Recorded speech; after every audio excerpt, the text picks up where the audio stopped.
I'm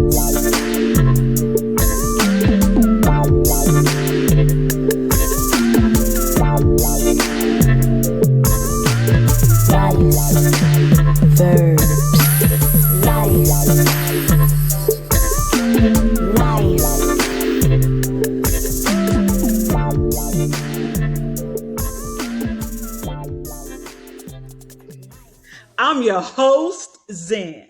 And I'm your co-host, Kai. Welcome to Life Verbs Podcast, an empowering podcast where we hydrate your soul and fortify your spirit. Yeah, but we also intensify and renew your mind. So, Zen, let's get to it how we get to it. That's right. Here we go.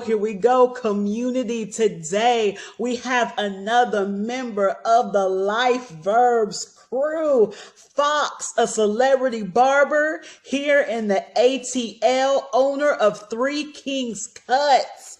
Today, Foxx will provide the unfiltered raw truth by sharing his transformational story.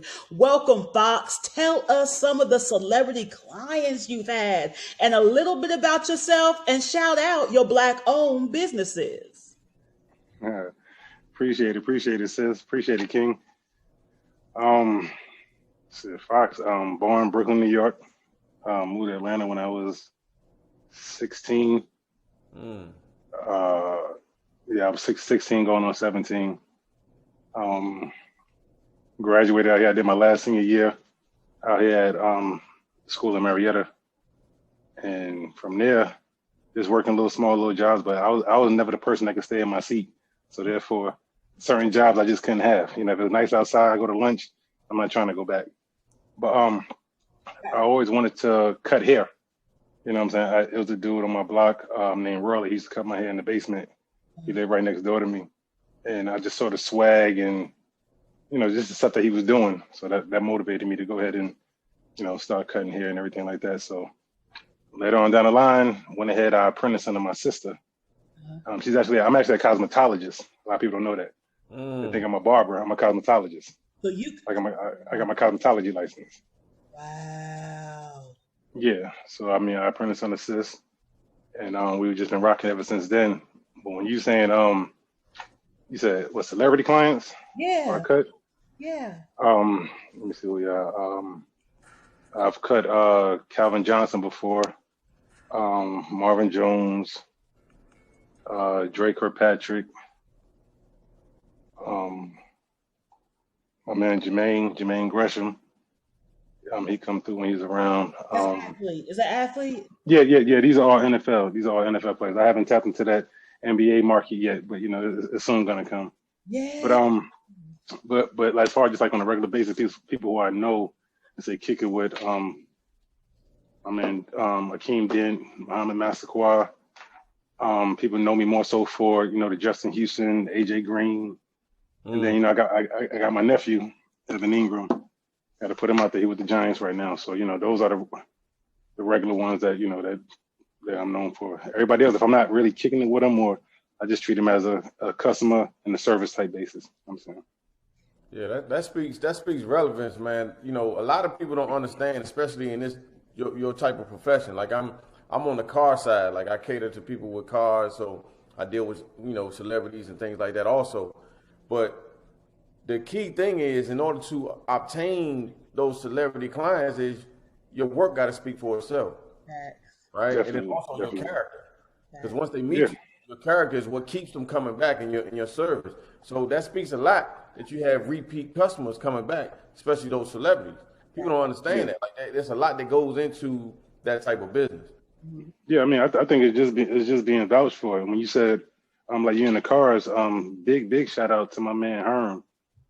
Prince Herm on Instagram, but he's one of the co-owners, I believe, of Roadshow. So he's doing all of the Ferraris and the Maybachs and the Bentleys. But when people tap into him and they're in town to pick up their whip or whatever the case is, and I didn't give them a card to hand out, but they said, "Yo, who chopping you up?" And just for the love for my brother to come through and bring you, I got such and such with me. Can you get him? Come on, let's make it work. So, but then from there on, it's taking advantage of that situation, the opportunity that you get. Right. You know what I'm saying? Because the only thing you can do is bring them to me. If I can't keep them, then, you know, that's it. He did his part. The table is upon you to keep them sitting at the table. Right. Man, yeah, man. So Thanks. I got a question for you. Hmm. How long have you actually been like in the barber, like cutting hair? Like, what's the professional name that they actually give it? Cosmetologist. How long has it been since I've been Yeah, cutting like how legal, long have like you been in legally that? with my license? Yeah. Yeah. With my license, I've been cutting for 11. It's been 11 years now with a license. Apprenticing. I apprenticed for 2.5 years. You gotta make sure, you. I didn't have an instructor. It's whatever my mom and my sister showed me. Mm, So the people that know me, they know it was always me, my mother, and my sister in the shop. mm. You know what I'm saying? So it was always a family environment type of thing. You come in, I get a hug and kiss, and then it go down the line. You know what I'm saying? Right. When my mom's passed away, when my mom was doing hair, that's how my sister got into it. She was the one that was braiding the mannequins. My mom brought them home back in the day when she was in school. So Gotcha. my sister was going through that whole process with my mom's in a way. You know what I'm saying? Right. So we just transitioned that over. And Alice, rest in peace. When my mom's passed, we got an opportunity to get out of that shop that we were in. The plaza was closing down. We were the first black barbershop in Ackworth, Georgia. We still made it rock. My mom's passed. Hmm. We moved down towards Marietta area, Okay. Canton Road, and we went to this barbershop. I was taking care of my father at the time back in Brooklyn, and my sister called me because we got a chance to get out of the lease and everything like that. Hey, I got this new shop for us to go work at or whatever. The guys seem real cool, and as far as men, they could put on a portray towards females sometimes. You know what I'm saying? Make it seem like everything is peaches and cream, but then that testosterone thing kick when two men see each other. So Yeah. I was going into a barber shop when I'm used to being in a salon my whole time. And when I went over there, I mean, we got clients from the age of 2 up to 87. They Wow. come in, they playing the wrong videos, playing the wrong music or whatever the case is. I think me and my sister stayed there for like 6 months, packed up and went across the street and did what we knew best. So And we tell was, us a little bit about your grooming line, because you created a grooming line as well for men. yeah. Me and my wife, big shout out, you say B Sugar, but Yeah, shout out to my wife, Walter. good. Actually, I got it here. Yeah, she definitely worked hard. She the one who really like spearheaded it. We using the name, but she the one that really just sat here because she refused to go back to corporate. But yeah, here we go. This is my shampoo I got for men, all natural. This is the citrus jojoba.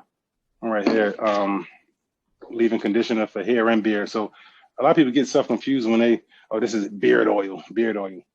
If it's an essential oil, you can put it in your hair too. You see what I'm saying? But Facts. we got the leave-in hair and beard oil. Here goes some hair conditioner. I got some, and this is the one that we're known for right now. This is the first brand, the Cocoa Mint. Yes, This Coco. one, yeah, this the one that jumped out first, and I mean it'll help folks that I know right now that have like cradle cap when not back in the day when these kids wasn't washing their hair, they just wet it and Right. leave Yeah. and don't do nothing with it. Right. Then they wonder why the scalp messed up or you got flakes and all that type of stuff. So we thought about a couple of my clients that we had situations even with the little kids. So it's kind of like it got a tea tree feel to it. You see what I'm saying? And then she also Working on. How can we get that? How can we get those products? you can actually go on my Instagram right now. The website is up there on my gram, and she's setting up a store to where you can shop as you book your appointment with me through StyleSeat. Mm. So when you book your appointment, you go also say, okay, I want a premier package, or I want the shampoo and conditioner, or I want the collection, or whatever the case is, and you can go ahead and do all that in the same in the same breath. And she always doing something. Yeah. But the lemon rose bath scrubs and that's towards your field too. Zen, I already know. I told her that too. I was like, hey, I'm about to show this, but I said, Zen be doing her thing too. I already know. Mint eucalyptus scrubs, rosemary, a bunch of nice little flavors. The ladies are feeling them, and the lavender. So Yeah. I had to make sure I plugged that before, so she won't kill me if she see it. So how many ounces are those jars? Because those are good sized jars. You asking the wrong It person, looks like mama. about a 16 ouncer. Those are I good. think so. Those are good Yeah, ones. I think you can get 2 baths out of these. You Yeah. know, you can get 2 baths. So if you do it a little less, it just depends on what you got going on. Because there's also a foot scrub too. Mhm. So we used this a couple days ago. It's a That's what a great mason foot jar, scrub. right? Yeah. Uh-huh. Yeah. Which It's means it amazing. holds, and that's what I noticed. Because the great thing about mason jars is because they hold so much. Yeah. Yeah. And I don't think people know how much they cost too to keep buying all the. I got a thing full of mason jars out there. Facts. Definitely, definitely, definitely. So, Fox, I want to ask you before we get into the life verb that you live by, I also want to ask you about your cosmetology license. A lot of people don't know this about me, but I went to cosmetology school, aesthetic school, and I'm a certified makeup artist. I just retired my brushes. I retired when COVID Right. hit. I had to retire the brush. Okay, Right. Right. but I want you to speak on the what you've learned from attaining that cosmetology license versus just going for that barber's license, because you don't find a lot of men that have their cosmetology license. But with you having that, the world is truly your oyster, because when you just have that barber's license, it limits you. So I just want you to speak a little bit on your experience with that and why you made that choice. Mm. Well, just to be 100 with you, um, I needed to always make money. I had a wife to take care of, a wife to support. So amongst anything, I was like, okay, how can I make money? But the hours that the barber schools wanted was like 8 to 6 or something like that, or 8 to 5, then working on the weekend. So that mean I might probably get like a warehouse job just to do this. So I really wasn't feeling it. 'Cause I won't be making no money, and then I'm out there, what I'm saying, working, which I already knew how to cut. But what forced me to do it was, it's just like the cops. You don't want state board to continue to roll up on you. You don't want to have a situation where you're you're building up a clientele, and then you see somebody coming in your paperwork not right. You got to stop what you're doing, sit down, and or leave out. I wasn't for it. So therefore, I can never build my brand. I can never build my business. You see what I'm saying? I'm always ducking the jobs, and so like I tell everybody out there, get your paperwork straight. Cause you could be the flyest, the nicest barber out there, and you try to go to a company, or you try to cut for a certain, say, football team or something like that. First they're gonna like, after you say, yeah, the 8, 9 members of the team I'm vouch for you, cool. We need your license too, so we get a copy of it, so we can put it for your payroll and everything like that. Right. If folks never got like an NFL team check, you know what I'm saying? Your paperwork is always going to stop you if you don't have your paperwork right. So therefore, instead of me doing the barbering thing, for me to be in the shop, make money, apprentice. So now if I'm legal, because my sister's there with me. I mean, of course, it was times where she wasn't there, and I was there. We're like, hey, they're on their way. What I'm saying, she's coming around, because you can't work without the person who's tutoring you, or whatever the case is. And I didn't like that. You know what I'm saying? I didn't want nothing to stop me. So I'm gonna go ahead and go this cosmetology route. I know how the shop system works, but the only thing I got to do is pass the test, really. Facts. And a Facts. lot of folks that don't know, when they going through their cosmetology, trying to get their license, besides the bookwork, I mean, things, it's kind of simple in a way, but I'll never regret learning the process of coloring hair and layering, cut, and scissor cut, because some barbers are limited on certain things they can do, because they taught themselves, or probably went to the barber school, or got their hours, or apprenticed on somebody, just to get that paperwork. But actually knowing the process, knowing what certain developers do, I get all that from my sister. And shout out to Gigi also. It was a good friend of ours who, she was actually an instructor. You know what I'm saying? And so she was there, because taking that test is pressure. Then you already know. Woo. They'll look at you like you got some boo boo on your face, man, and you're doing it right. You know what I'm saying? And it won't give you no, yeah, good job, or none of that. Yeah. You know what I'm saying? You got to make sure you're prepared. I mean, having your liquids, everything, but Everything. just learning certain precision cuts and learning how to do certain things. I don't limit myself. You know what I'm saying? But I just specialize as far as just cutting hair. I leave the rest of that to my sister. So that's what set you different from every other barber because you can adapt. You can go in if someone wants to come in and wants a color fade or something like that. You have the skills to be able to do that. Yeah, exactly. You know what I'm And saying?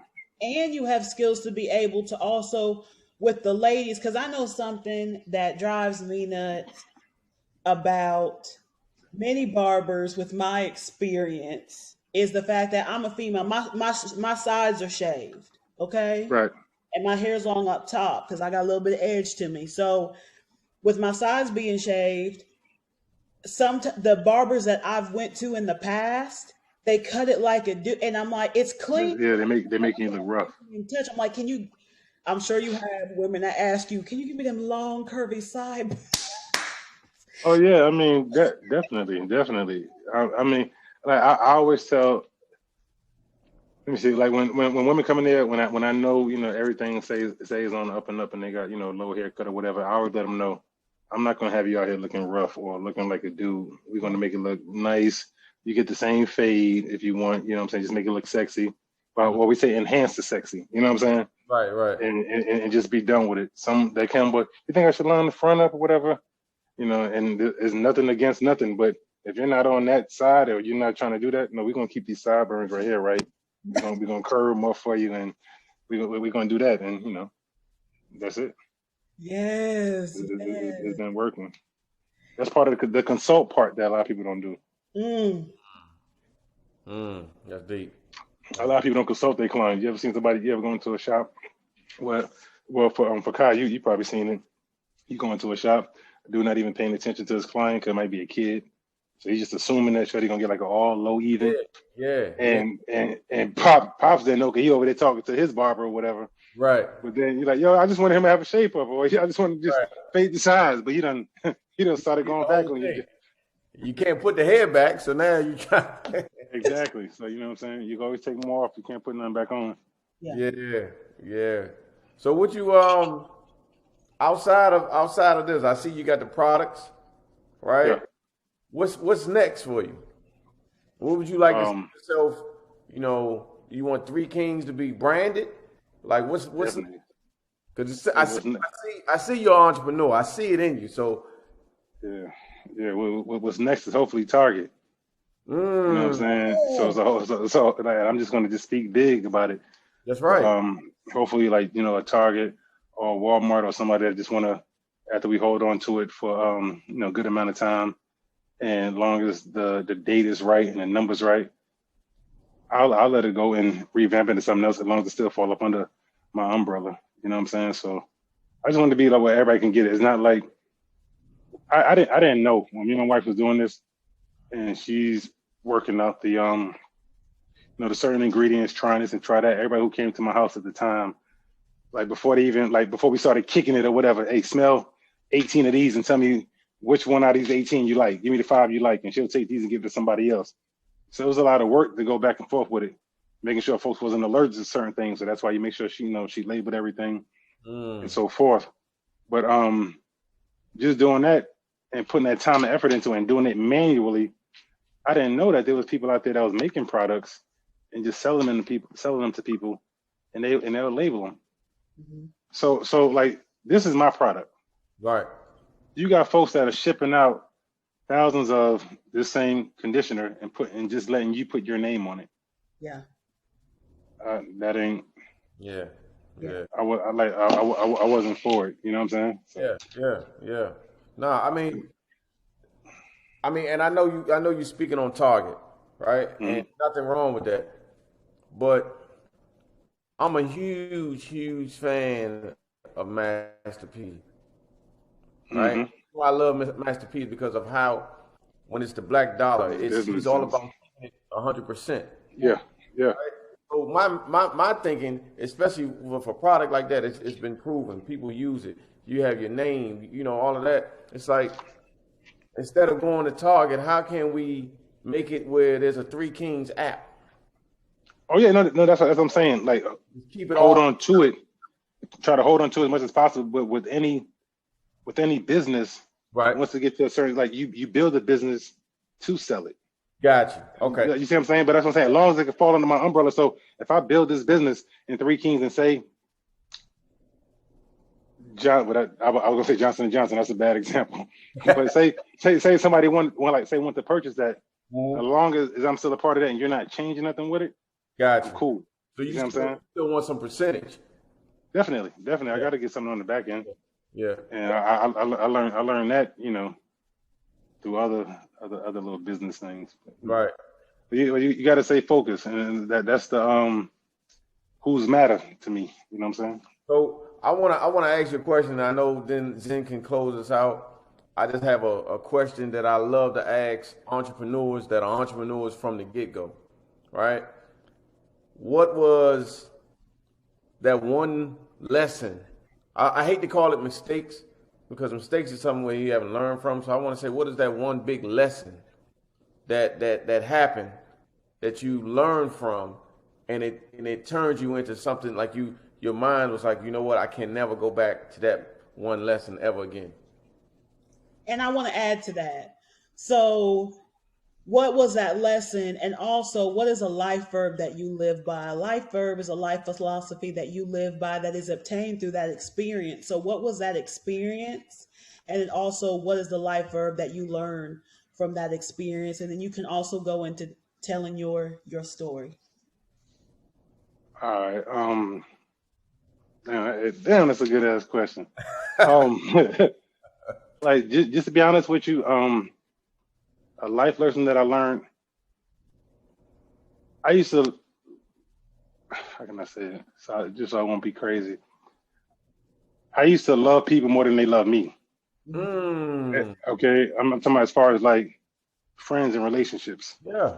Yeah. So sometimes when you feel like you're around a certain group of people or your brothers and everything like that, you think you're all on the same focus. Your happiness is my happiness, and vice versa. And I look at it just like that. If I'm happy for you, genuinely happy for you. So one of my big lessons was I noticed my certain accomplishments that was happening. I run to my boys. It's not like a lot of us, you know, not like a lot of people, but I run to a select few and be like, "Yo, I just cut such and such, or I just did this, or whatever the case is, or this might be in the works." I want to tell somebody, and I'm only going to tell somebody that's genuinely happy for me. Right. And it hurt when you found out that that really wasn't the situation.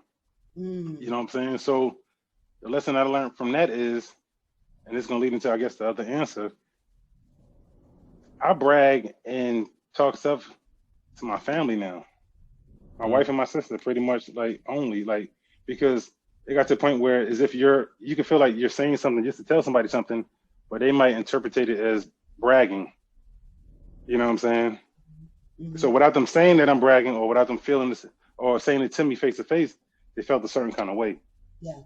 Yeah. You know what I'm saying? So instead of me doing that, I had to go back to the who's matter that I was about to answer the second question with, was my wife and my sister. I come back and tell my wife, "Hey boo, such and such has got me. I got the wedding. I'm about to go do that. Oh, that's my baby." You know what I'm saying? And that make me feel good. You know what I'm saying? It's not even the money part of it, just like somebody happy that, because I was nervous at the time, not thinking I could get that.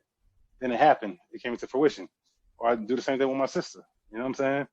But then to answer what, when Zen chimed in on, that's what I said, who's matter? The who matters. Yeah. You know what I'm saying? Because Yeah. when I spoke about certain folks that really wasn't happy for me, you had to check about like, hey, do I still live how I live? Yeah. Am I still driving what I'm driving? Yeah. Did my account change? No. So therefore, I'm not losing nothing if I don't rock with you no more. You see what I'm saying? I haven't lost nothing, so therefore I haven't gained anything either. You know what I'm saying? Yeah. So when it comes down to my wife and my sister, like the who matters is my family, the ones who I'm providing for, the ones who's happy for me, constantly boosting me up, not letting me get into no slump, constantly, charging me up. Bro, I got a tattoo right here, but you probably can't see it. And where it says, "Those who matter will never judge, and those who judge will never matter." Oh. Mm. You know what I'm saying? So I'm learning to live by that, like every year. Like I put it on me before. I'm like, that's a good saying. That's good. It meant something to me then, but it always means something different. It's the same saying, That's deep. but it means something different all the time. You know what I'm saying? Deep. So I just try to look out And then especially for like my little, like the young ones, the kids that come to the shop, they get a chance to see certain people, or like, oh my godkids, I got a new godson right now. You know what I'm saying? But even my older godson, Yeah. just for them to see and just for me to see them, I can care less about their dad now. You know what I'm saying? 'Cause I'm concerned with them. Yeah. You know what I'm saying? So I mean, focusing on stuff like that keep me going. I care more about a kid than I do an adult. Man, you know, I love how you said who matters, because you've heard kind. I always talk about your why, but it should be what is your why and who matters. Exactly. You know. Exactly. You got something. You got something to fight for. You know, if you got kids or you got a parent that you're taking care of. Nobody know what's going on. So man, I ain't got a damn thing to prove to nobody, man. The who matters is the ones who I got folks that I'm closer to that I knew at a shorter period of time than I knew in a longer period of time. All day. You know what I'm saying? Yeah. So that love that go back and forth is reciprocated, and that's what it is. The who matters. You know what I'm saying? If they're hurt, now I'm hurt. Yeah. If they're upset, now I'm upset. If they're not hurt, they're not upset. A lot of stuff I could just let go. That's how we all need to do it. Definitely. That's how I look at it. That's awesome. Man. That's awesome, bro. That's awesome. Wow. I wanted to touch on as well, when you had said, when Kyle was talking about the app and you had said, you know, with building your business so that you can sell it. I'm not sure. I just want to spit some knowledge on our audience real quick. So in the beauty industry, okay, that's male grooming products, women grooming products. It's all about hygiene, right? In the hygiene industry, beauty industry, your goal is to build it up, even if you're selling male body washes, female washes, is to build it up to sell it. Just like Fox said, because when you do sell it, you get a lot of money from it, and they're also able to do more with it as far as mass production and Right. such, which is extremely expensive to give. But they will also buy independent. They basically fund you. They basically fund you is what they're doing. So in that industry, that is the ultimate goal. And like Fox said, you know, it depends. He couldn't really say whether it would be a percentage or not, because in the industry, it depends what's sweeter. Okay, what's the benefit? Is the making me the creative director still having me as the CEO, still having me as the head?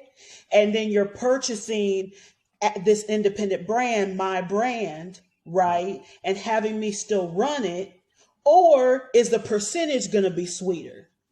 And just making sure that reading what that contract states, because there's certain brands who have really messed up a lot of people too, but that's because they got so caught up they didn't read the paperwork.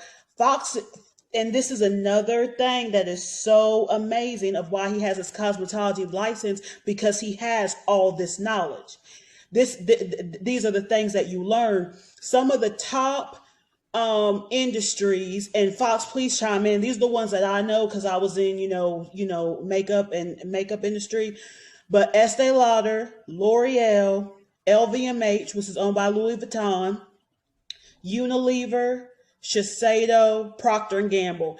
Everybody's familiar with Procter and Gamble. They're the ones that make, I think, but do they make Charmin? All your regular brand toilet papers, all your regular body washes that everybody use is pretty much Unilever and Procter and Gamble. Yeah, 100%. And they own the majority of hygiene and beauty. They own pretty much everything. All those. Yeah, I mean, like folks like trip about it said, well, I get my stuff from here, or I get my products from here. Just like you said, a lot of the stuff is being made in the same factory. Yes. And sometimes a lot of the stuff is the same product. They just got different names on it. Facts. You ever like say you could purchase something, like say you purchase like a hair cream. You're like, oh yeah, J&J makes this hair cream right here. Right. That same hair cream is gonna be on the olive oil brand. You see what I'm saying? It's the same product. Just like the same people that make the bottles for certain water bottles. Yep. Like the Sony's getting made in the same company. Aquafina's getting made in the same company. You know what I'm saying? It's just different brands is being wrapped around it. Right. So I mean, a lot of people don't understand that whole process. But Like so it's hard for us though to get into the hair products and all that. exactly. Like, for instance, like another example of that, L'Oreal makes a lot. L'Oreal makes a lot, but even You gotta Sephora. look at the back. They gotta look at the back of the bottle. Then you gotta look at the back of the bottle, and it'll tell you the distributor.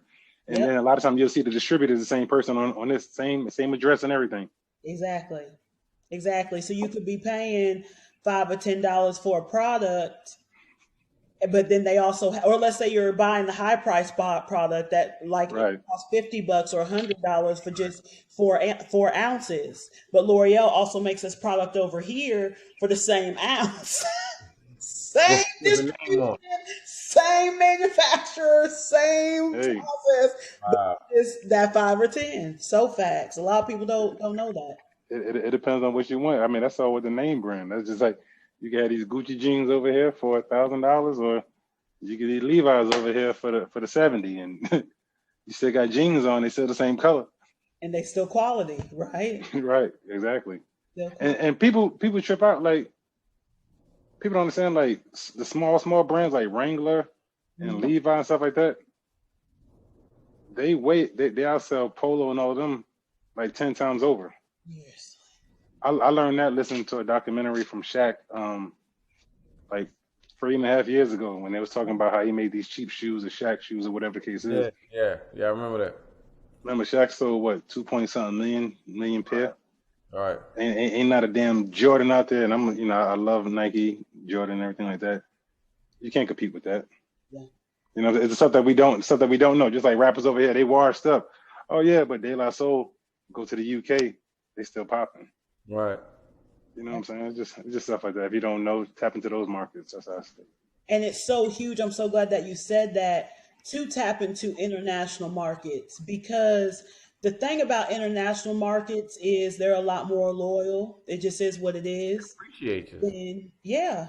And an artist who was big over here, because as American people aren't very loyal. It just is the way that it is. So Right. an artist that was huge here and has started to fizzle out because there's been some new people that have come, right? Here, they may not be able to sell out an arena, but they could go overseas and pack the house and be sold out with tickets. Yeah. Just as much love. I mean, there's always going to be a need for the folks from back in the day. Like, hopefully, when I get older, I'm gonna probably try to jump into a union or something like that. But Yeah. before I get older, I want some of my clients to be like, man, I ain't letting nobody come out here but Fox. I don't care. So they don't want none of the newer generations. I'm trying to hold on, like still teach, but try to hold on to everybody all my people that I can. And you know Right. what? I ain't fooling with this young cat. I'm gonna say, you got old school folks, but you gotta allow the new stuff, the new generation. You gotta adapt. I think that's how I keep it pushing. You gotta adapt to different, the newer and the older generation. But don't forget about the older cats out there. I got a picture in my shop right now of Chubb Rock when he came to my barbershop. Yeah. And Wow. don't nobody know who that is too. It's funny because we holding up a Brooklyn shirt, and he actually owned that brand of T-shirt that we're holding. It's not like it says Brooklyn on it. That's his T-shirt, Wow. and actually had one. So when he came to the shop and we took the picture, and I put it up, everybody see all athletes. They think he played for Brooklyn or something like that. I'm like, man, you don't know what that is.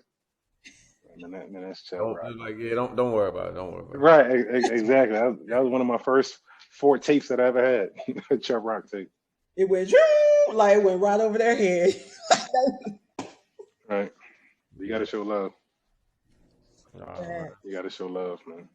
Definitely. Fox, as we close, what would you like for our listeners today to take from this conversation? What is some food for thought and some spiritual nourishment that you can provide? You've already provided so much. I mean, again, it'd be the who's matter. Yes. If you got folks outside of your circle, or you're trying to build that certain core, as you get older, you're gonna lose friends. Your circle, people think that when you go to high school, you got 25 friends. You leave college, you got 15 friends. You graduate college, you got about a good 7 or 8. And throughout the seasons, a lot of them fall off. So what I'm saying, like you're trying to make this tight circle or whatever have you, but just remember who's important. And I don't care what that person level is. If that person is genuine to you, you know what I'm saying? Rock with it. You don't gotta have the same amount of money I got, or I don't gotta have the same amount of money he has, but as long as the respect is there and the Right. love is there, I mean that really all that matters. I got a bunch of knucklehead friends that I still, you know what I'm saying, still cool, and I should have cut them off in like 2017, but yeah, we in there.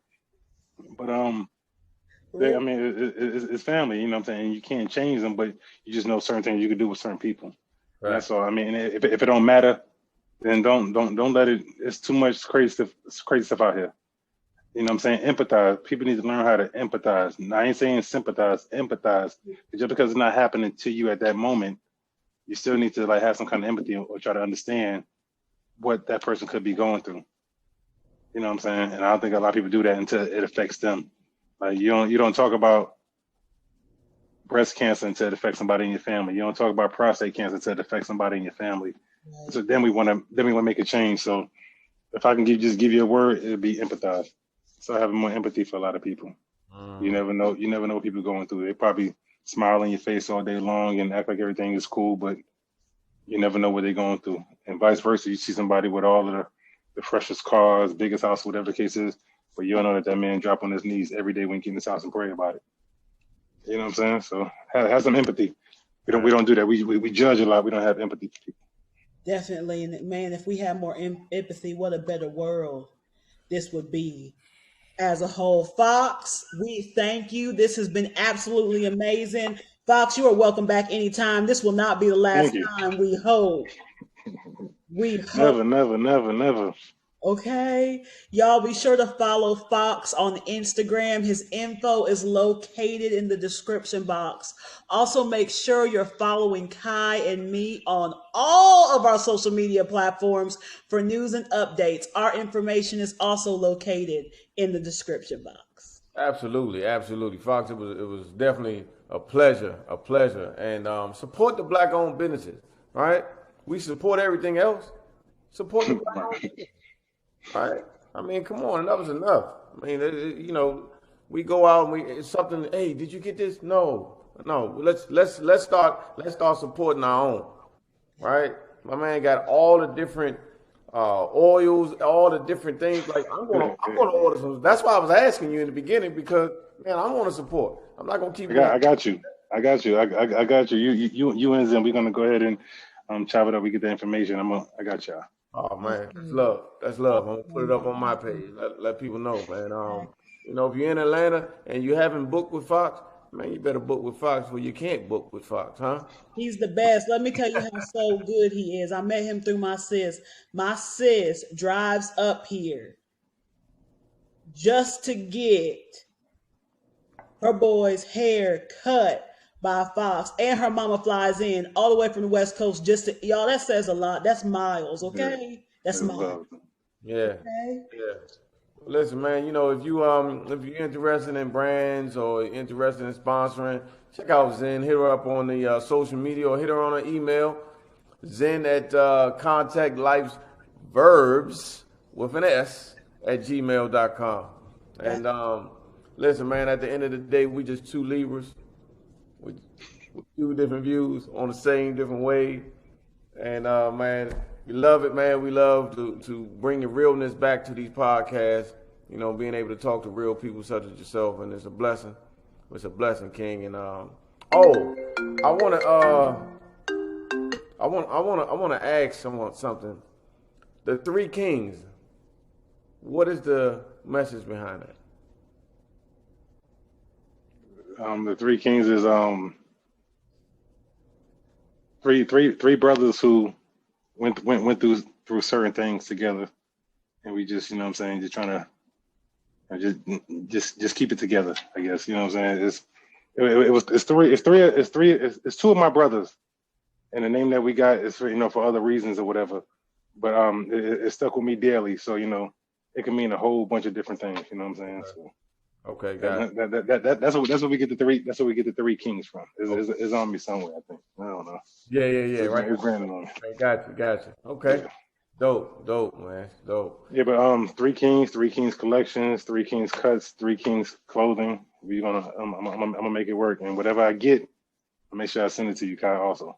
Oh, hey, man. Appreciate you. Appreciate Kings of okay, we three kings. I like it. Such power in your name. Such power in your name. Also, you all, if you want to advertise on our social media platforms, make sure to contact me on the social media or email me. Contact Life Verbs.